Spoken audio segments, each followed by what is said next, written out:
Welcome to Making It with Terry Woolman, the show that explores the secrets, successes, and strategies for making it in the music biz. And now, here's your host, Terry Woolman. Welcome to Making It. I'm Terry Woolman, and this show is about creating a successful life and what that means to my guest today, educator, coach, human, Bill Prudich. I'd like to share my intention that inspires this podcast. Time passes quickly, and I've learned that we should do what's in our hearts and do it well without apologies or excuses. I encourage you to create your life and art in your own unique way and express your artistry with joy and with abandon. Be willing to work uncompromisingly for what you believe in. Success will have a better chance of finding you when you live your life with integrity, focus, and passion. Be selfish with your discipline and selfless in your performance. And don't forget to have fun along the way. If you're joining us in our live audience today, we'll be inviting questions and comments during the second half of the show. So make it count. Just request an invite to speak and we'll bring you up on stage to join the conversation. Let me tell you about my guest. Bill Prudich arrived in LA in 1981 to pursue a dance career, but discovered a love for teaching that changed the course of his career path. His quirky humor and clear instruction established him as a highly sought-after guest teacher, adjudicator, working in the US, Canada, Brazil, New Zealand, and Australia. Bill was the executive director of Edge Performing Arts Center from 1992 to 2021 and still teaches weekly ongoing classes while continuing to mentor young professionals.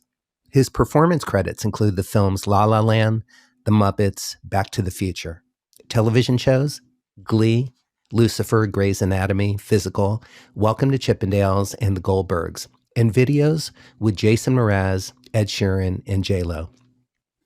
Bill has also been a celebrity coach for Bette Midler, Melora, Hardin, and Wendy McLendon-Covey, and has danced for Mandy Moore, Nappy Tabs, Ryan Heffington, Lawson, and Brian Friedman, among others. Bill Prudich, welcome to Making It. Hey, thanks for having me. You're welcome. I like the bio. Thanks. Oh yeah, you can. I'll send it to you. Feel free to use it for yourself anytime. Thank you. I will send it to you.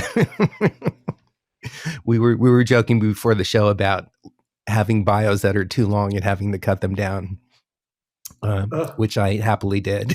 So let's, something that's really interesting to me. I was going to start with something else, but I find this more perfect to begin our conversation with, because you and I are both the same age.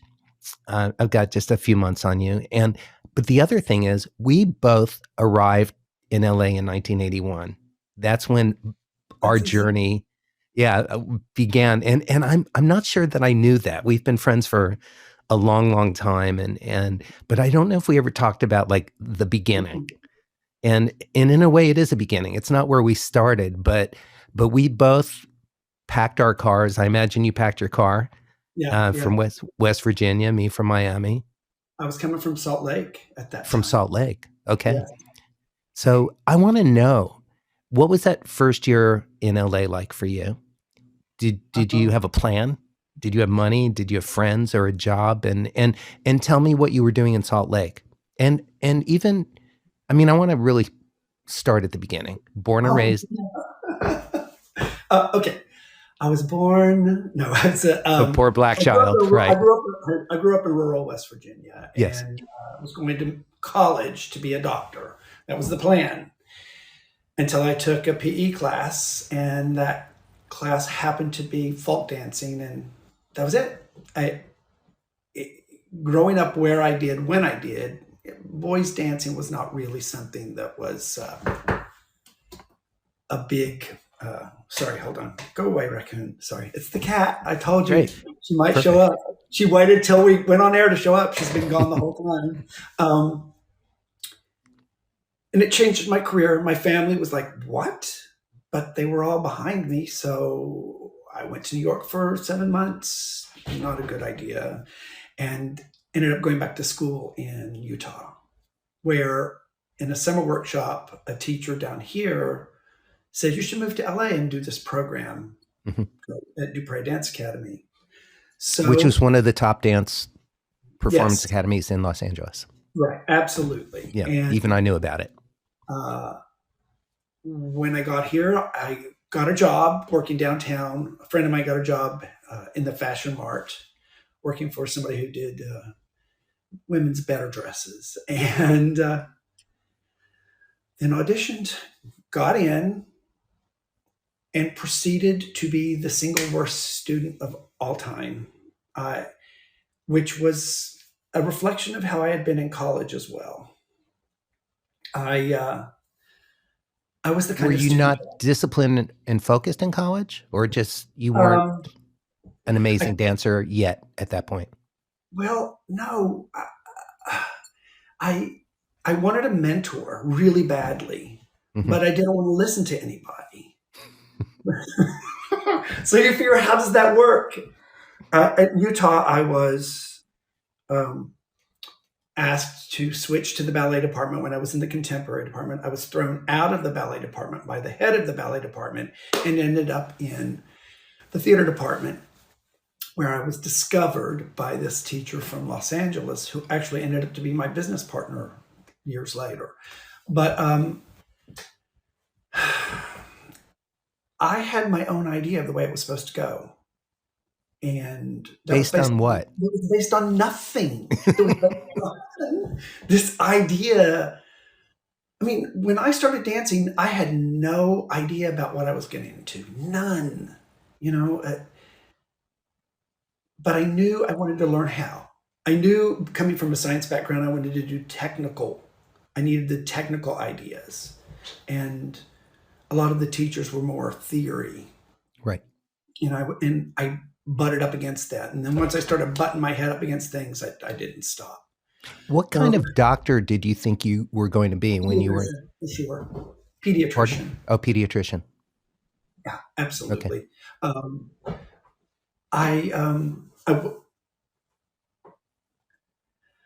I know that I wanted to learn so badly, but that was the driving force. I wanted to learn to listen. And that's a mistake I see repeated over and over by younger people. I mean, older people too, but younger people as well. One of my teachers said, when I'm answering your question, I'm watching you get ready to ask the next question. Well, so I learned the hard way. I was thrown out of the program or we had to audition every 6 months. At the end of the 6 months, they suggested I might not want to re-audition for the next 6 months. Wow, that's a harsh truth. One that, as a professional, you deliver often. Yes, absolutely. Yeah, because that's part of the responsibility of being a good teacher and mentor and human. Yes. In that order. No, I'm just kidding. I think that, though not getting through, I just was like, okay, I'm going to manage the dancewear store. And then there was a dance company that had an audition. And I really wanted to go, but I was afraid to, so I didn't go. And then I saw the head of the company the next day, came into the dancewear shop, and I said, hey, can I apprentice? I said, I don't have to be in any performances. Can I just apprentice? And he was like, the audition was yesterday. And I was like, can I apprentice? More of that need a mentor. Yeah. But this time it stuck. And I got into this company, worked with them for a couple of years. It's called New Breed Dance Theater. And we performed a bunch, and it changed everything for me. So that's the down and dirty. But it's why I'm so hard on my students, or firm, or demanding, whatever you want to call it. Truthful. Because the truth is, at that age, you need some tough love if you want to do the business, because the business is mostly rejection anyway. I mean, absolutely. And we are going to delve deep into that in a moment. Okay. Which is going to be the most important part of this conversation. But I think it's really important to give context to your background, because it's a big part of who made you the man that you are today, and the artist that you are, and teacher who you are.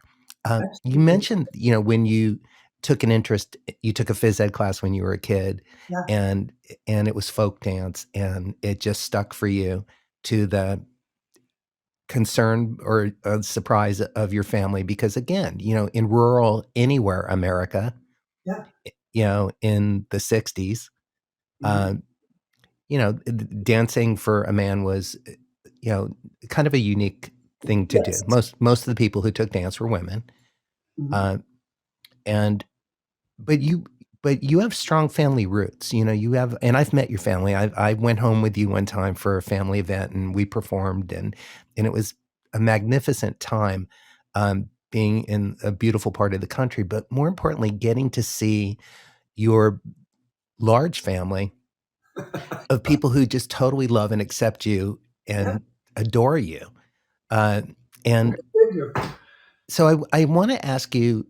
Uh, it's not a really big important part of the conversation, but add to the fact that you were a young gay child growing up in a rural area.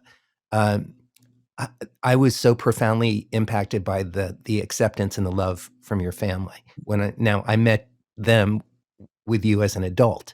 Right. But were what was that like growing up? Did they Was that part of the equation for you or conversation back then or not until you were older? Yeah, No. yeah. I mean, the thing is, they all knew, but I thought none of them knew. Yeah, So and it was it just was, I not mean, it was discussed. difficult.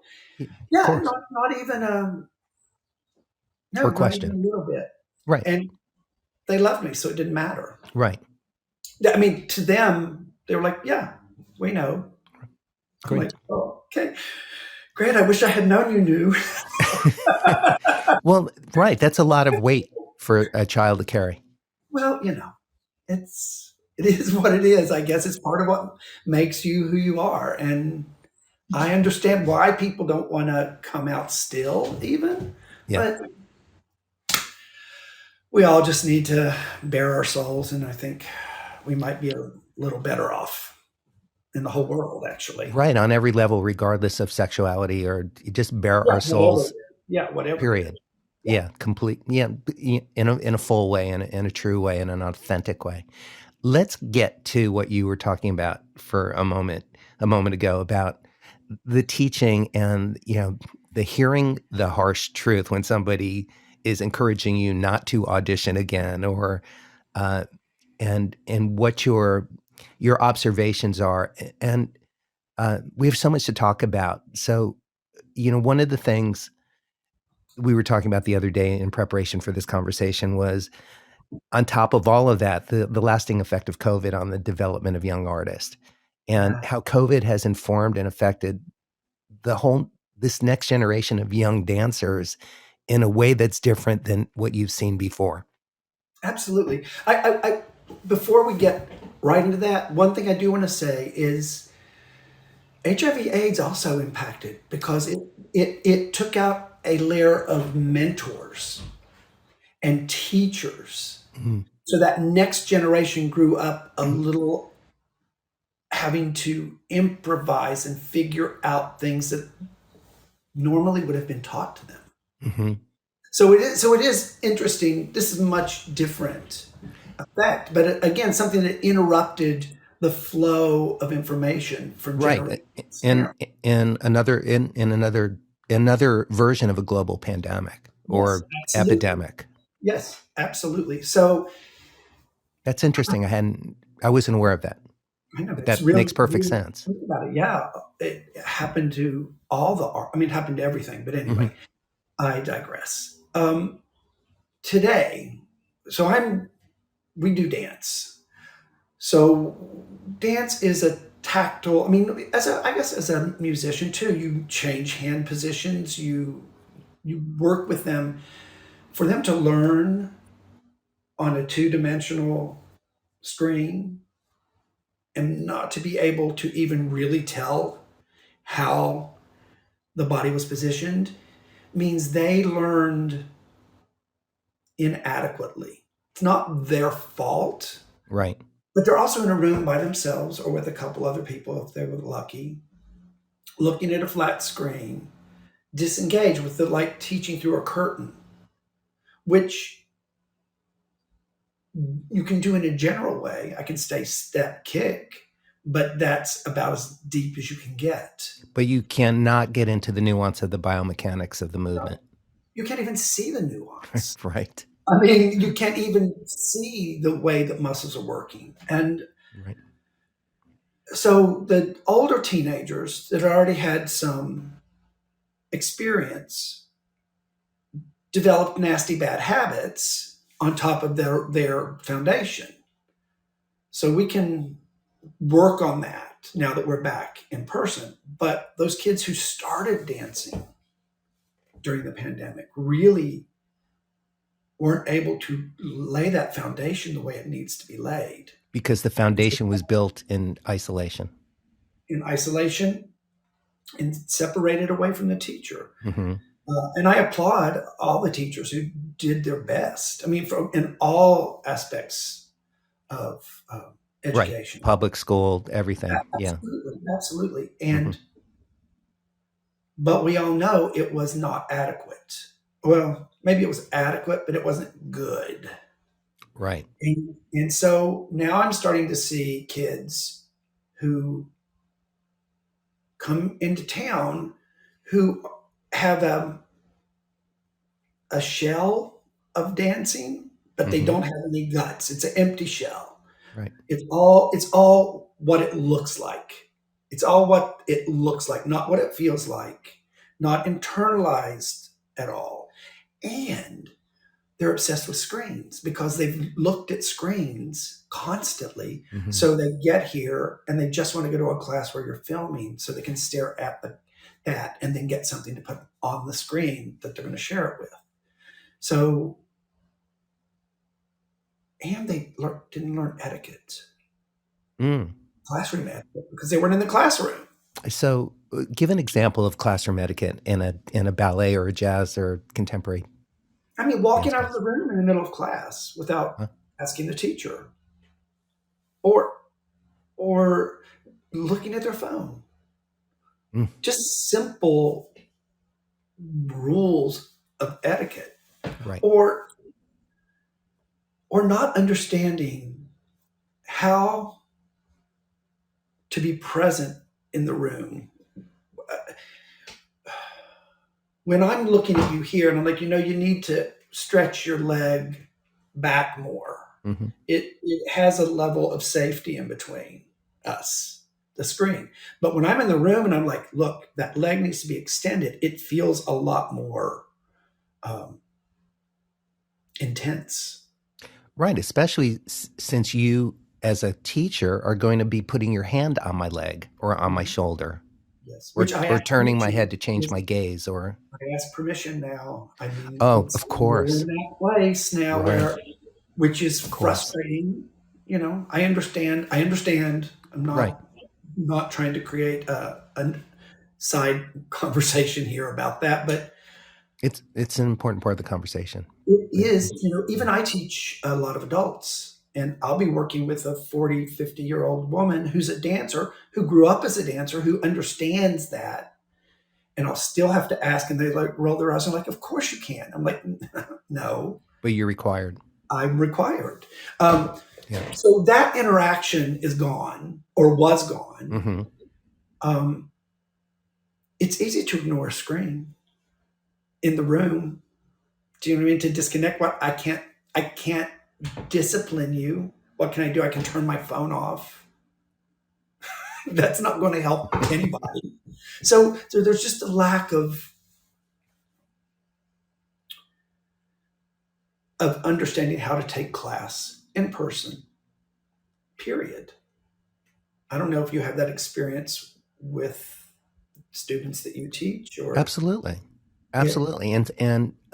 And a big part of that is the inability to make those physical adjustments. Yeah. For me to put my hand on somebody else's hand or shoulder and just say, your shoulder's tense, drop it. Yes, and or breathe. The lack of intense interaction and correction. Yeah. The kids have lost their ability to hear a correction without crumbling. Right. They're just like, you're saying I'm bad. I'm like, no, I'm saying your leg's bent. It's not bad. It's not, that judgment is not what I'm making. The judgment is your leg's supposed to be straight. It's not straight. Right. Guess what? That's wrong. It's not, it's wrong. And then they're like, oh. And then they don't want to, you're mean when you do that. That's so amazing to hear that, because even I'm thinking about my 20 years plus of martial arts training, and the sensei or shihan they're always putting their hands on you to give you corrections. They might even kick your leg out a little bit, just to, with no apology and not being mean, but it's just like, move your leg. You're too, you got to spread your legs. Horse stance, open it up. Yeah. It is interesting. It's partially generational. Partially has been changed again by the pandemic. Right. And the fear, the tiptoeing around everybody's self-esteem is really frustrating, because, we're raised in everybody gets a trophy now. Right. We're raised in that universe, and in that universe, nobody deals with disappointment really. So they don't understand how to hear a correction, realize that's the point, make the correction and get it better. Right. They instead are like, you don't like me, or you don't, it's not, I'm sad now. I don't want to do this anymore. Like, you're good.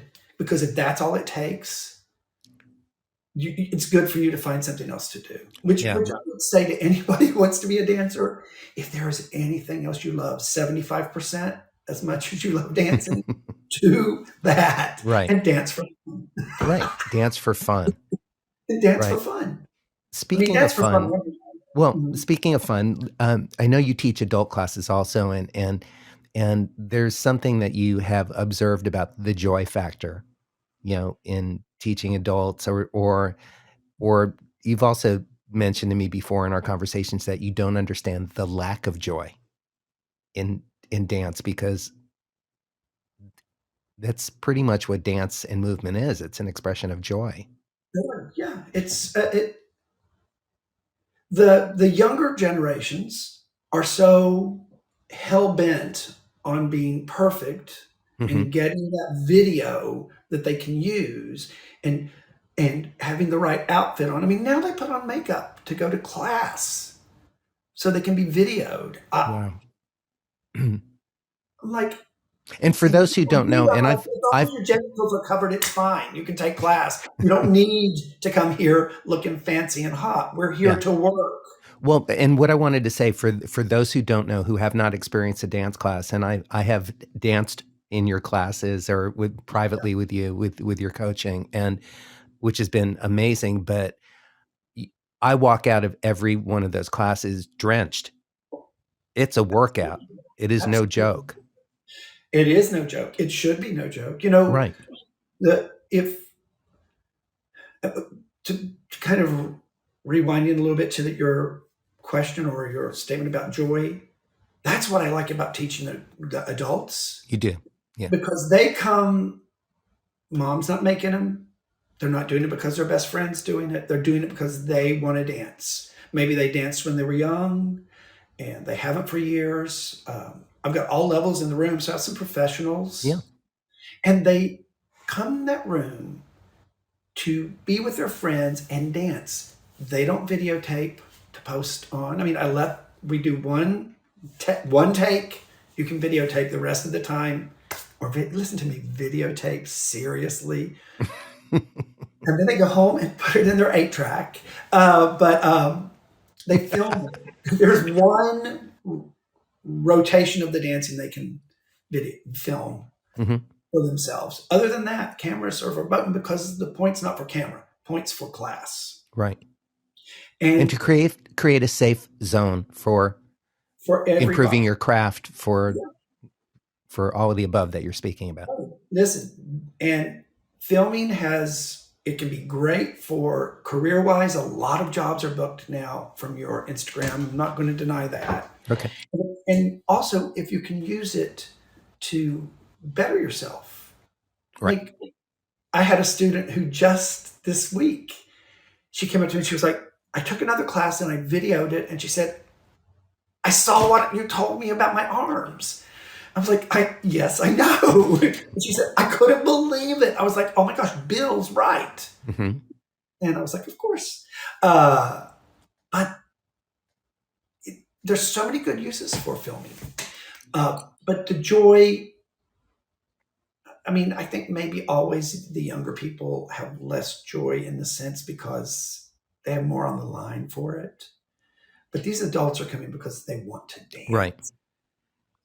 And also, you know, one of the things that's been pretty wonderful about the teaching that you do, including, you know, when you had your school, and was that it was a launching platform, a training platform, a boot camp essentially for generations of dancers who ended up touring with everybody, Beyonce, Gaga, really, you know, every MTV video, Dancing with the Stars, pro dancers, you know, they all came through your camp or from camp similar to that. And, you know, and the goal for many of the people who trained with you was to be a working dancer. And that meant being in film and TV and videos and tours.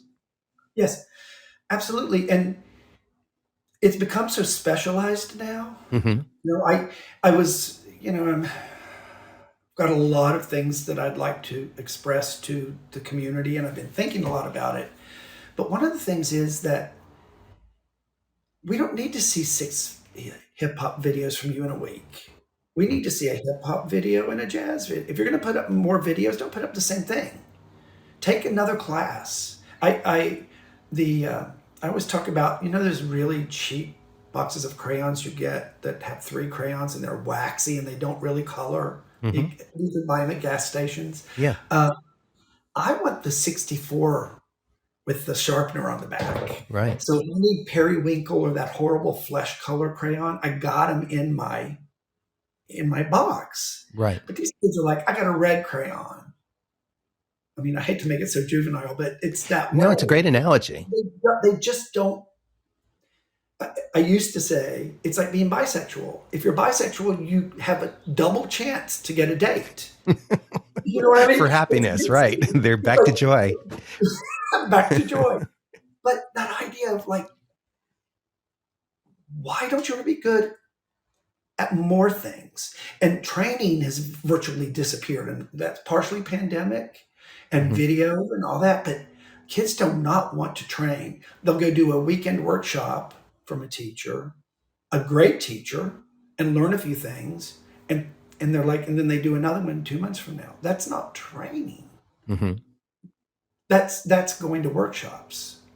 Training is a planned, consistent exposure to things. And they always go to do the things they are good at. Right. And nobody goes to take the classes that they have a hard time in. And that applies to everybody avoids discomfort or not being good at something. Go do it. There's where your weaknesses lie. Right.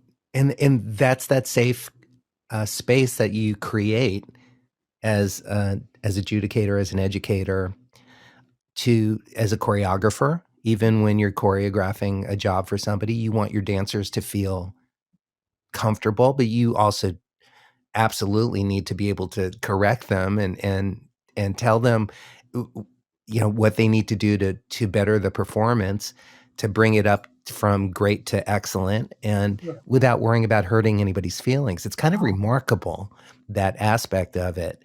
And you said something, we were talking about self-worth the other day when we were talking, and, you know, and saying so often we ask ourselves, well, what am I doing wrong? Instead of asking the question or also looking at, what am I doing right? Mm-hmm. Yeah. Well, you've got to be able to, you know, it's like looking at a picture of yourself. Hmm. If you look at a picture of yourself, you zero in on whatever it is that you don't like on your face, be it your gobble or your nose or your, eyelid sacs. Hmm. And if those look good, then you like the picture. Yeah. But invariably, that's not necessarily the best picture of you Hmm. because, and so if you can't look objectively at yourself and be like, okay, my knee's not straight. Okay. My elbows are dropped. Okay. This is what I see. But people are like, oh, I look terrible. I can't look at it. And it makes me want to smack them and say, wake up and Right. just look, just look at what it is. My legs are proportionally short for a dancer, um, for a classic dancer, You're talking about your own legs. Yeah. my own legs. Okay. And always, it always weighed on my mind and it always held me back. And I always felt insecure about it. Two things. My legs are not short. They reach the floor. That's the measure of a leg that's long enough. But the other thing is I can do absolutely nothing about it. So to waste a moment of energy on it or to give it any power is giving up. I got to just accept it. I mean, yeah, can I wear pants that blah, blah, blah? Yeah. But guess what? I got to find the strength, find the good. What am I doing right that balances what is working against me? Right. And for example, I just watched you the other day in an Ed Sheeran video. And when you appeared on screen, with your legs. And that was never even part of the question because you were completely present. You were in the action. Your movement was beautiful and you popped. I wasn't particularly looking for you and I saw you enter into the group and so that's, Surprise! yeah, but it was great. But it's a really good example of just accepting yourself, This is self-worth, what self-acceptance, self-love. so when I turned 55, which was almost 11 years ago, Yeah. ah, um, a friend of mine, Michael Rooney, said, Bill, I'm doing a Muppet movie and I really want you to dance. Well, I hadn't danced. I hadn't done a job for 20 years. Hmm. And he was like, no, no, no, no, come and dance. And I went and danced. And I went with the idea of, I haven't done this for a long time. I'm just going to go have fun. Right. I booked the job. And that was the opening this whole new chapter for me. I've worked so much since I turned 55. The two things I say, it's horrible. I always say, all my competition has died. It's horrible. Terrible joke, I know, and I It's funny. apologize if it's offensive to anyone. But I realized that this is what I have to offer. And it's right for you or it's wrong for you, but it's not good or bad. Right. Right. This is me. I'm like, if you want somebody who's going to roll down on the floor or do a flip or a big jump, I'm going to McDonald's. Leave me alone. You know what I mean? I'm not going to even waste my time but that doesn't make me bad. Yeah. It doesn't make anybody bad. If the young people and the old people could understand that you're just going to show what you have to offer, you shouldn't even be nervous about it. I mean, you can be excited because this is what I have. Mm-hmm. This is what I can do right now. And does it fit in with what you're doing? Yes or no?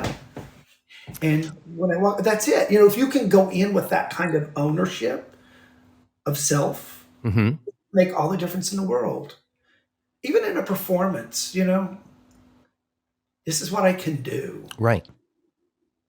I mean, and I learned that, you don't have to have a perfect body and a perfect face and I mean, yes, for some jobs, absolutely. Mm-hmm. There's no doubt about it. But for most of the jobs I do, they just want somebody who can make people feel good. And that I can do. You know what I mean? And that doesn't mean I have to kick my leg up here. Thank God.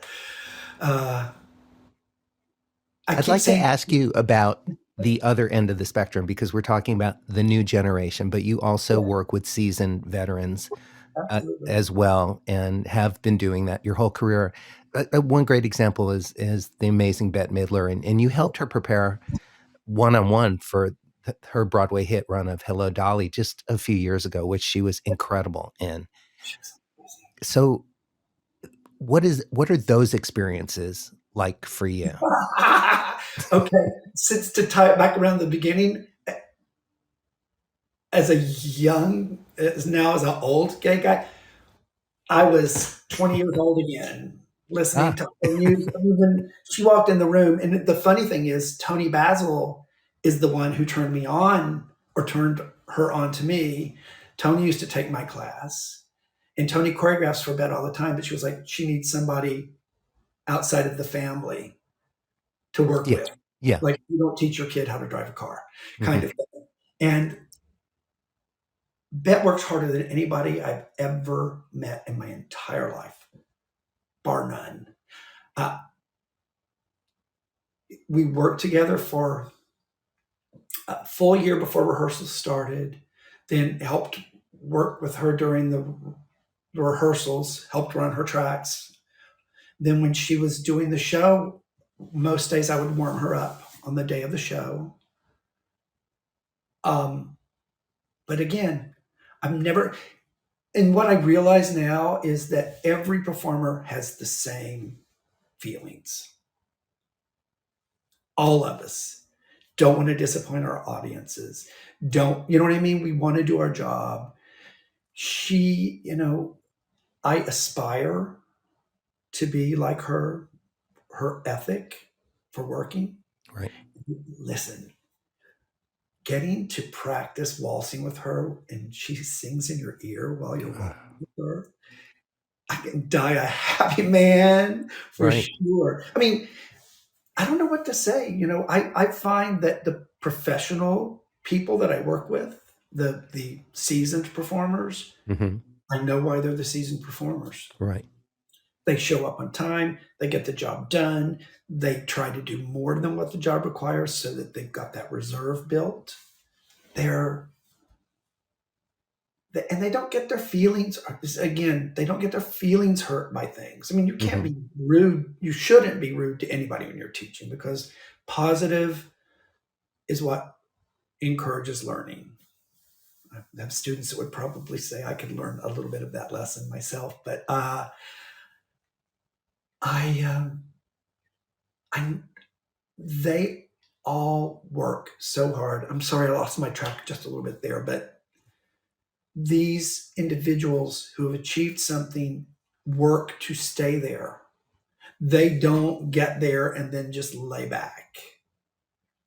They set a standard for themselves and then they surpass the standard. Mhm. And They then they raise the bar again.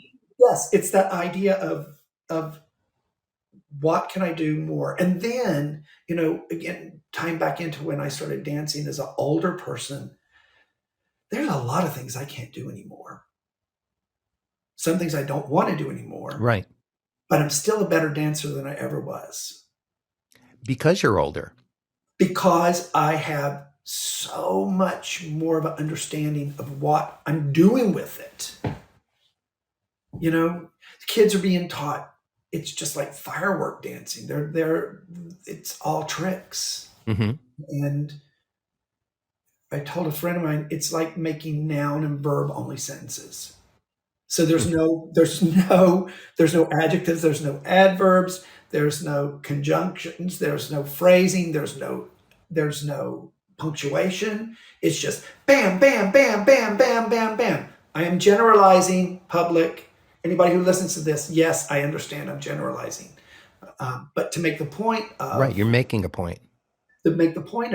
it's not all about the pizzazz. It's like Mhm. relationships. It's a good relationship. It's not only about the what. It's about it's about everything else. I've always laughed. I'm like, such a problem with gay sex. I'm like, oh, really? Seriously? If I'm lucky? That's such a small part of my life. Don't pick on me for that. There's plenty of other reasons to hate me, not for that. But I don't know. Well, I love we're what I do. talking about I feel aging, really and aging. but I do want to ask you also just your overview about aging as an artist and how it impacts all of us. Well, I mean, as I said before, there are things I can't do anymore, Or don't want to do. or don't want to do. There's Yeah. both. I just had my hip x-rayed this week to Yeah. see what's going on. Yeah. And making mature choices as an artist, not trying to push yourself too hard. I mean, we all lose dexterity or flexibility or vocal range. It all, as it ages, but it also rounds out and smooths out. And we have to not beat ourselves up about not being able. I mean, I know so many people who deny themselves, who are maybe 45, who deny themselves the great pleasure of going to class because they won't be what they were. And I can tell them absolutely right. They will not be what they were. They will be something different. Mm-hmm. But different is not always a bad thing. But it's about embracing it. It's about letting the ego drop so that we can experience something that we love rather than have the ego stop you. Mm-hmm. But the audience can be harsh. Yeah. The audience can be harsh and unforgiving. I saw Madonna's X tour and I heard from here to there and opinions about it, but I will hand this to her. She got her butt out there and she sang and danced. She did. You know what I mean? All like, you go, girl. Mm-hmm. What a dated phrase, but that's what, it was. But, our culture does that. We do that to artists all the time, and they don't have to be older for that to happen. We're like, we love you. We hate you. We admire you building your life back. We love you again so that we can hate you.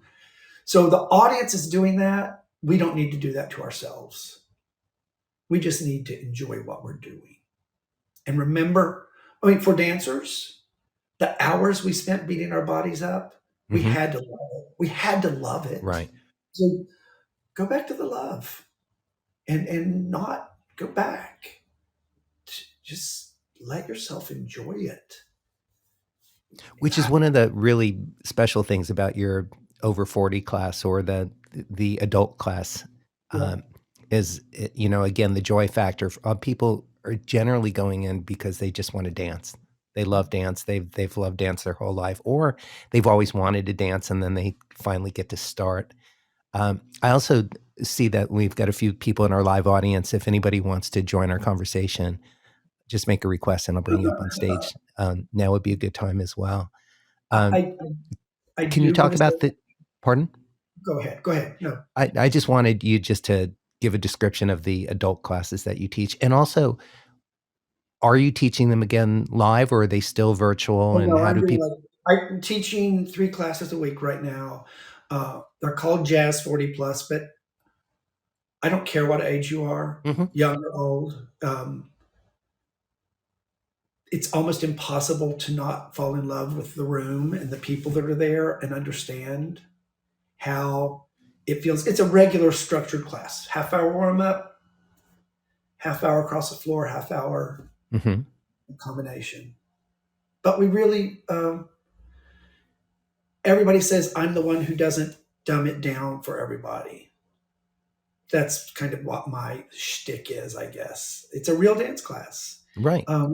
But there are all levels. There are all levels of people in that room. Just people who are willing to try and love doing it and want to have fun, and want to sweat. So that's what I would describe it as. But I just quickly back to the bodies. Our bodies do things, though, that can limit us. Like if my hip, if it's arthritis or if it's a structure, that's going to change things for me. Doesn't mean I have to give it up. You know what I mean? I need to make the adjustments. That's the thing about my class. You come in there, you make whatever adjustments. I have one student who the entire floor sequence she really can't do. So she does her own stuff on the floor with us. It's fine. You We modify. make the adjustments. Yeah, you just have to modify. You can't. Hmm. I don't know. I just don't understand anybody's like, I love this so much, and then they throw it away. I don't. It it doesn't compute to me. Right. I understand why. You're not treating yourself very well. Right. Take that away. Anyway. What is it that I've got a lot of questions, but I'm more interested in opening the conversation up right now to you to give you an opportunity to really speak even more freely about anything that you might not ever get a chance to speak about in interviews, openly, and without having a limit on your time. This isn't a soundbite. Like what's important to you? Oh man, what's really important to me is the absolute lack of civility in our culture. I mean, the lack of community. I don't understand how we're going to survive everything that we're going to have to survive by ourselves. It just doesn't make any sense. And we just keep finding ways to divide ourselves up into smaller and smaller little segments. So we end up at home, shopping from home, watching travel videos, not going out with our friends. The pandemic, of course, exacerbated this for sure, but we're separating so much that I don't know. We're at a tipping point. We have to community. Go out and take a freaking class with other people. Go to Meetup or whatever that is. I don't know what it's called. And find like-minded people. Go do it. Go on a museum tour. Go take a square dance class. Do something where you connect to other people. Even a sporting event if you cannot fight. But there's something, and here's the old man in me. There's something about those days where the community on Saturday night would have a dance, and the mayor's wife would dance with the plumber, and the farmer would dance. You know what I mean? The farmer danced with the doctor. And of course, since then, it's been coming apart. This is not something new, but I think I'm just so annoyed that everybody's busy trying to grab their own piece of the pie. That we're, instead of everybody baking pies, and like, I know that sounds such a silly thing, but I'm kind of not fully prepared. This is why I'm not running for politics, but this idea that it's that parable about teaching to fish rather than giving people fish. Now we just steal fish. Right. We've gone to a different level of that even. So let's go back to, let's all go fishing or some equivalent of that. In LA, I used to think it was hiking, but now I just realize that's a different way to display yourself. Oh, yeah. It becomes a spectator sport instead of a place to come together. So, yeah, I think that this is the thing that annoys me the most in the world, and that scares me the most in the world. And you're speaking about in the world, and you have a globally informed point of view because you still travel. You're starting to travel again, but you just were gone for a couple of months. You were in Brazil and in Canada. Yeah. How does that change your perspective being in other cultures and other parts of the world? Okay, so back to joy. And when I was in Brazil, it's not a very wealthy country. I mean, the populace.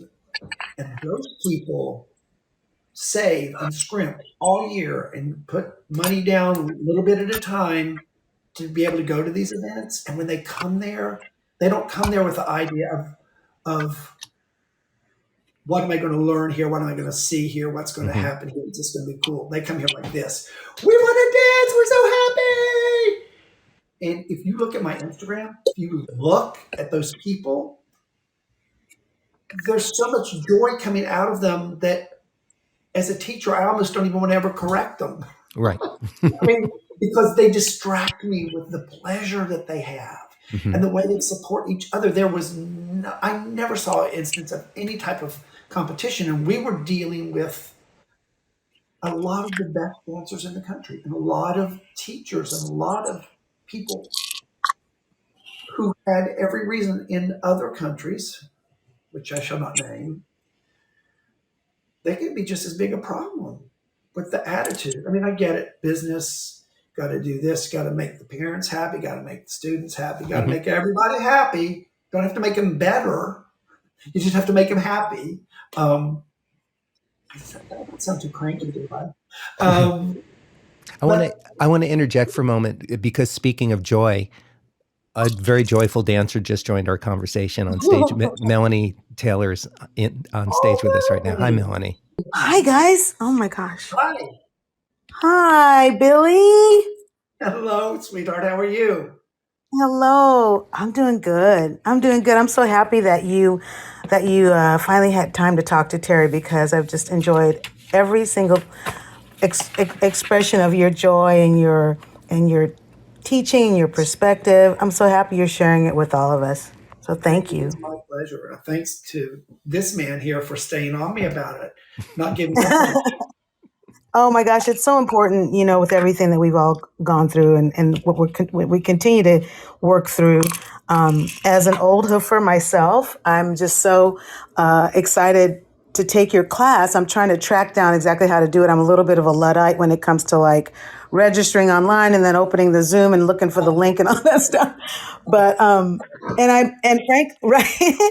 actually, I'd much rather just be in class with you, sweating, and maybe that can happen too. But I really appreciate your perspective on older dancers and how it really is. It feels completely different. I have a degree in dance, so I kind of got my degree and I danced for a long time, and then I started singing more and kind of phased out, and then it was like a little bit of everything. And now that I'm much older, I find that when I take class, I have to let it all, like you say, let it all go. And it feels so good to let it all go and just be in my body as it is that day. Right. Absolutely. That's what I ask for my students. 100% of what you can do that day. That can be only really 50% of what you're capable of, but you've got to do what you can do. Yeah. And you never regret taking class. Like you never come away and be like, oh, I wish I hadn't done that. That really sucked. Like never. There's always something to gain from it. Bodies are meant to be in motion. And I liked what you said earlier about everything is sort of, it's softer, it has more curves. It has more depth. What's that? Oh, yeah. Yeah, it's just that I didn't expect to feel that way, and it was such a pleasure to just let it just be softer, let it not be huge. I'm not doing full on tour jetés or even that many turns. Like I learned, there are a lot of women my age who we can't do like, chaînés across the floor. I can get like 3 or 4 in and then my head starts spinning for some reason. I have plenty of students that do 3 or 4 and then they walk the rest of the way across the floor. Really? So it's not uncommon. Or they'll just stay on the side and be like, not this one. Right. I take a class and that's being a grown-up. Knowing that's being a grown-up. Yeah, right. Manage what you can. You can always add more the next class. It's like that lack of judgment and the lack of competition. It's just refreshing. It just makes it more fun. I'm so happy to still be able to be strong enough to take class once in a while now. And just wanted to say thank you for your perspective. I agree with everything you said, even down to people, making videos in class. Like I was like, how do you know not everybody wants to be on tape here? Like we come here because we don't have to be on tape. Like if you're doing a gig and you're doing a film or television, that's different. But class should be a safe space. So Anyway, thank you for advocating for all that. I adore you, and just happy you're still doing your thing. Well, thank you, ditto, and then I'll see you in class when you're back in the area. Yes, sir. I can't wait. God bless. Love you. So Bill, how can people find out about registering for your class? I know that your Instagram is at @bprudich. Yes, BPRUDICH. The only saving grace of my last name. Of course, then I thought, be prudish. That sounds kind of like Oh, right. you should be a prude. Right. Not that. Right. But it's just Not that. initially. So, but Really, where would people register? Well, or find out about your schedule? Basically, if you look at my Instagram, you look at my Facebook, all the information is going to be you need there. You can do Zoom as well. You're going to Venmo me. I'll send you a link if you're doing Zoom, or show up. And you don't have to pay ahead of time. Come in. Give it a try. Those of you who are like, I don't know, just try. Just come. Even if you just want to come and sit and watch it so we can talk too, because I think that it's easy to talk ourselves out of something and find the reasons not to do it. But if you come in the room and sit and watch, I think you'll see the reasons to do it. And like Melanie just mentioned, she never has regretted going to a dance class, regardless of how she felt on the way there. On the way home, it's absolutely a game changer. There's been plenty of days where I'm like, I do not want to do this today. And yet, by the time it's over, I'm happy to have done it. And really, we let the places where we can find joy, we don't always fight for them. We give up because we don't feel the joy now. Right. Mm-hmm. We don't have the motivation. It's like, go, whatever gives you the joy, whatever it is, if it's pottery or if it's just sitting at the beach, we schedule everything else. Okay. I am a big believer in you schedule your joy in, and if need be, you schedule your sex in. Okay. Because those are the things that disappear from our lives when we get overwhelmed. Yeah. Or we get overloaded. Mm-hmm. Overloaded is a really good use. That's a really good description. So, yeah. I understand overwhelmed, but overloaded is constant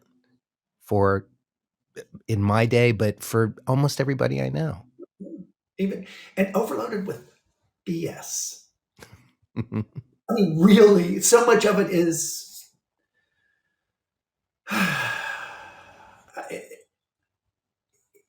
it's busy work. Mm-hmm. We just stay busy because a lot of the people that I know, they're really busy, but they're not productive. It's hard. Listen, I'm not judging anybody because I'm as guilty as you're observing. Yeah. I'm just like, what's the purpose for doing what you're doing? Mm-hmm. Because now at my age, I need to have a reason to be doing things. But joy, the dancing, I'm the teacher, I have to show up, but it is the best part of my week. It kept me sane during the pandemic. If I hadn't been teaching, I don't know what I would have done. Yeah. I do not know what I would have done, what would have happened to me. But and you, that benefit that you gained from teaching was shared with all of the people who got to take class with you remotely. Yeah, we were. It's our class, Right. A lot. It's our class. I'm the one in the front giving the class, but it's our class. Mm-hmm. And if you don't go to a class and it doesn't feel that way, you shouldn't go to that class. Yeah. It should be a collaboration. I'm inspired by my students all the time, and I'm inspired to figure out ways to help them, mm-hmm. new ways to say something. because everybody hears something a little bit differently. And I'm a big believer in stop learning visually as much and think and listen and use your words, because we have a language that tells you what a pas de bourrée or a chassé is. And for those of you who don't know, those are actual physical nameable steps, like, kick. Those are, so I can go anywhere in the world and teach a pas de bourrée. So if we can rely on that more than looking, because we look at so many things all the time. We look at the screen. We just, and I feel like our brains go out of our eyes and glom on to whatever we're looking at. And then we're not actually listening anymore. We're just looking. Again, just so guilty of that myself. And that's where we learn. Mm-hmm. Right there. In the old ear hole. I think that's the scientific term. But Right. For those who are not watching the video and just listening, right, Bill is pointing to his ear. To my oral canal, I don't know. Right. The art of listening. Yeah. A lost art, I sometimes think. And yes, listening. We only listen to answer. Like you said, yeah. You're just waiting for somebody to finish so that you can. Oh, I was the worst. I'm telling you, I was the worst student I've never had. I was, people who were like me, who I can clock pretty quick, I was brutal to, because I was like, I needed that. I needed that teacher who just brought the velvet glove down on me and mushed me into the ground. And in this culture, out of fear of hurting somebody's feelings or getting sued, we don't do that as much. And some people just need that. They're, especially young people, they need guidance, even if they don't think they need guidance. Again, I can tell you that from experience. Right. The beauty of age. Yeah. Is experience. Absolutely. It is. Oh, that's what I'm not that much smarter. I've just made all the mistakes already. I've just done all those stupid things. And now I can tell you what happens when you do the stupid things. And then they just roll their eyes because we could possibly understand what it was like. Now, granted, I wouldn't want to be a teenager today, though. Too much to input, too much coming in those eye holes. It's just like, oof. Yeah, we came up in a good time. We were fortunate about that. Yeah, 60s into the 70s, and then that it started to turn a little bit. Before we get to our closing questions, and can you hang for a few more minutes? I'm really enjoying. Okay, great. Great. I want to read just highlight a couple of your performance credits and ask you a question, and you can choose any of these shows or films that I mentioned to just share like what your personal experience was, like one of the coolest things about doing that job, and perhaps what was maybe the most challenging thing about that, or the biggest surprise in doing the job. So, but just like a little bit of personal anecdotal story on any of these. And I'm just going to name a few because they're really interesting and fantastic credits.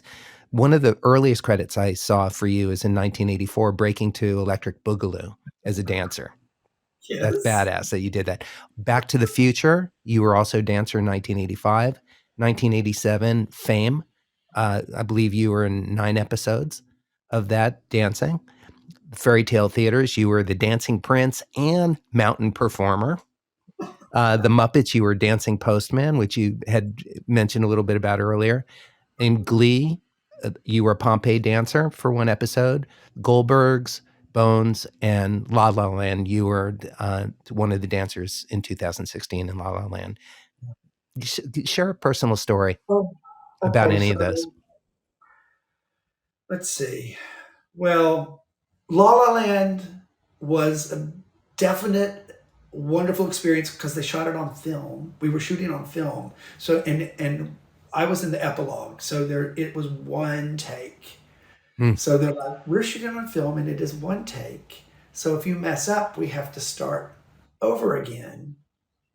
And it's expensive because we're shooting on film, which we heard 10 dozen times. I will say that Emma and, his name always leaves my mind. Who was the male in? Melanie, you want to jump in? I would imagine you know. Who was the male dancer? He's Canadian. I can never remember his name. I can tell you every movie he's ever done. Anyway, Isn't it Ryan something? Ryan, thank you. They were so nice to work with. And he used to take ballet at the studio. And when I went up to him to talk about it, because he was so nice to everybody, he didn't give me the shoulder, which I will say has happened plenty of times where they're like, yes, that's nice. But I loved, but the shooting on film. Back to the Future, though, that was one of my very first jobs. And I didn't know anybody, but I was a pretty good swing dancer, and they needed Lindy swing at the audition. And there were very few people at the audition. And No kidding. Yeah, very few, because it was not anything yet.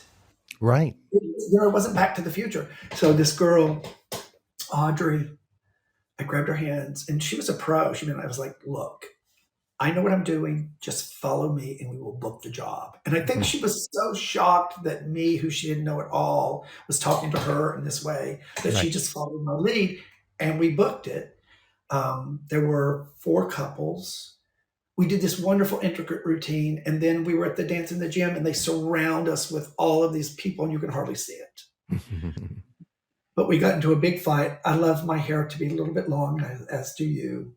We got into this big fight because the day we filmed, they wanted to cut it. Oh. And I was like, nobody said anything about this during the entire process till today. Oh, they were so mad. It was me and Randy Allaire both. And they pinned our hair up and did it. Then I got a call a couple years later about they were doing Back to the Future 2, which opens with the dance at the gym. They said, we'd love for you to come back, but you have to cut your hair. They remembered. I was like, no, thank you. Yeah, that's great that they said it up front, as they should. Yes, absolutely. But Fame was also an amazing experience. Jaime Rogers was the choreographer. As with so many people on the show, I was way too old to be playing a teenager, a high schooler. But that was one of the most fun jobs, because every week was a different kind of dancing, a different kind of energy, a different kind of choreography, playing characters, which you don't do nearly as much anymore. For young dancers, they're busy being cool or humping the floor, or one of those things, But I do think that that was one of my favorite jobs. It was a long time ago. Yeah. But the work holds up. They were great. Oh, it was great. There is a show coming out. It's called, they've just changed it. It was Mrs. American Pie with Allison Janney and Kristen Wiig and Ricky Martin and Leslie Bibb, which is set in Palm Beach in the 60s. And I just worked on 3 or 4 episodes of that. Good. Nice. 3, 4 episodes. And I can't wait to see how that turns out. It was all period stuff. Was that called Easy? Is that Royal Palm Royale? Okay. Palm Royale. We'll keep an eye out for it. American Pie is what it was when we were. But they've changed the name, and I can't remember what it is. But it is going to be on Apple TV. I'm not sure when that's out yet. But it's a really fun piece. We'll keep an eye out for that. We're playing Palm Beach Elite, which I'm so good at. It made me shave my... we got to see your beautiful face. Nice. Oh, I'm not sure I ever want to see it again. When I shaved it, I was like, I look like my father. Oh, yeah. And my father was a handsome man, taking nothing away from him. It's just, I, I'm not old enough to be my father. It's, it's, it's been a privilege to do this. This was not my life plan, as I said earlier. This was not what I expected. Mm-hmm. And my family's still so great about it. Your family is fantastic. They love you like it's their job, their business. We love each other. We got lucky. We came from two families of great people, mm-hmm. full of love. And our mom died when I was young, as you know, and my dad made sure that joy was there. And he also expected us to show up and do a good job and be good mm-hmm. kids. Right. And that's parents. Got to teach them. Yeah, absolutely.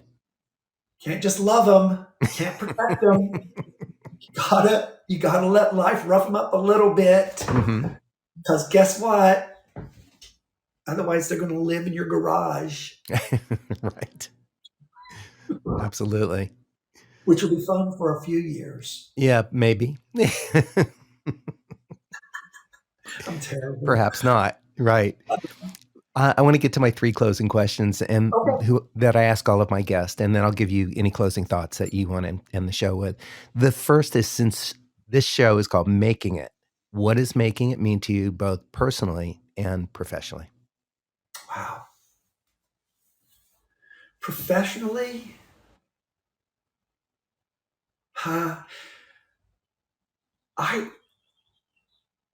making it is having since I'm an educator first, really, it's having the ability to influence young dancers in a way that will benefit them. It sounds it's always, these questions are so hard to not sound like, I don't know, sounds stilted, but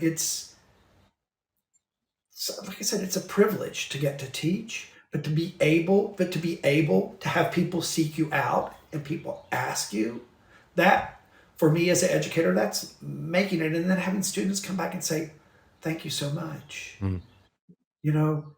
for what you taught me, period. That's making it to me professionally. I mean, the dancing and stuff is great. Love to make it. It's earning my health insurance every year. It's important. Personally,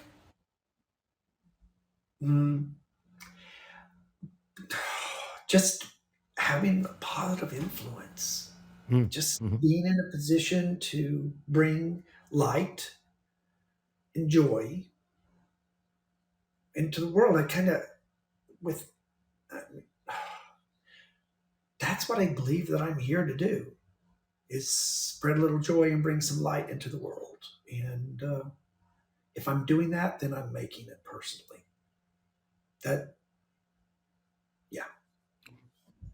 Beautiful answer.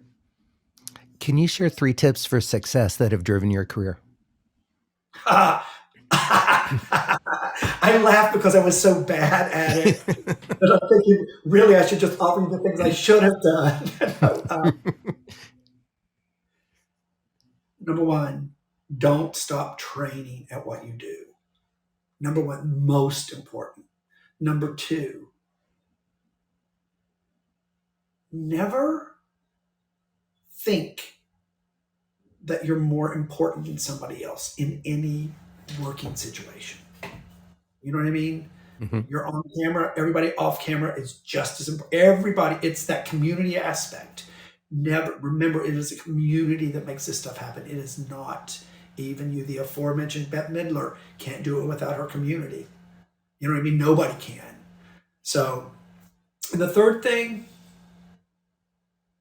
show up on time. Do your job. It's like that'll get you back. That'll get you rehired.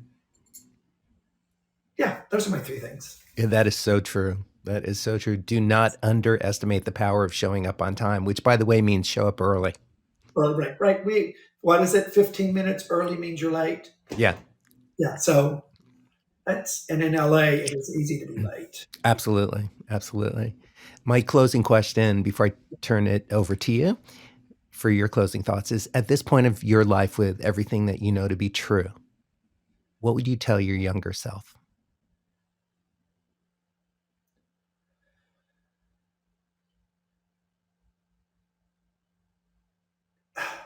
Stop thinking you know anything. Just stop thinking you know anything. Just listen. And then you can discern what's going on. But listen. That's what I think. Thank Listen. you. Great advice. Anything you'd like to close with that you haven't had a chance to talk about or share with our audience? Truly,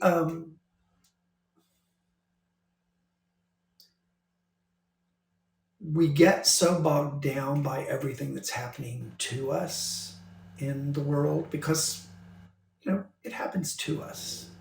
You can make all the choices you want, but as we learned during the pandemic, life can make other choices for you. Mm-hmm. Don't lose track of what a gift it is to be here. And I would assume that most of you who are listening have a roof over your head and have an okay life. I mean, like the life you want, and you might be struggling to pay bills. I totally understand all that. Trust you me. I get it. There are so many people who would be thrilled to be you or me in the world. So many, probably hundreds, thousands of people that want to be you because of what you have. And we don't think about anything except what we don't have. And I think that makes us unhappy. And then unhappy just feeds the cycle of mine, of me, of that. Turn it out. Turn all of that outward and shine it out on everybody else. If everybody managed to even do that a little, we'd have a lot more lightness in the world. I can't say it would solve any problems.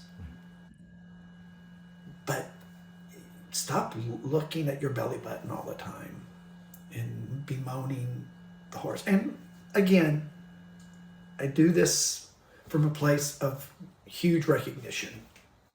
I mean, probably even today at some point, I was doing exactly what I'm saying not to do. Just enjoy it. Enjoy it. Well, on that note, Bill, thank you for sharing your joy and perspective today. I really appreciate it. I've been so looking forward to this conversation. Well, Melanie, thank you for joining us. And yes, ma'am. Yeah, and thank you to everybody in our live audience and to all of you who listen to the streaming version of this show and watch the show. We appreciate you so much. Thanks for spending your time and sharing your time with us as well. And I encourage all of you to stay safe and stay inspired. And we'll see you next week. Bill Prudich, thank you so much. My pleasure. Everybody dance. Everybody dance. Tune in again next week for another great episode of Making It with Terry Woolman.